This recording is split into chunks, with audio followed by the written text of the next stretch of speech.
Gaza कब्रगाह बन चुका है, तो ईरान और इजराइल के बीच जंग के हालात लगातार बनते जा रहे हैं। इन सब के बीच अमेरिका और सऊदी अरब के दरमियान एक बड़ी रणनीतिक हलचल दिखाई दे रही है।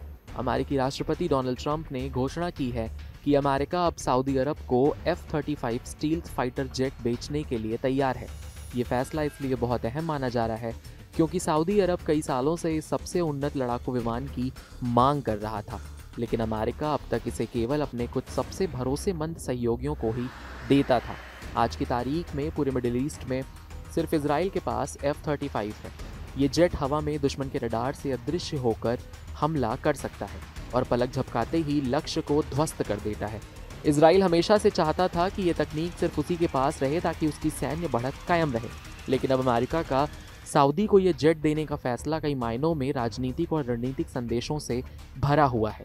पहला संदेश इजराइल की ओर जाता है कि अमेरिका अपने हितों को सुरक्षित रखने के लिए सिर्फ उस पर निर्भर नहीं रहेगा, बल्कि सऊदी जैसे नए शक्तिशाली और असरदार देशों को भी खेल में शामिल करेगा। दूसरा संदेश ईरान के लिए है कि अब मिडिल ईस्ट में केवल इजराइल ही नहीं बल्कि सऊदी भी अमेरिकी एडवांस हथियारों का इस्तेमाल कर सकता है, जो ईरान की सैन्य रणनीति को सीधे चुनौती देता है।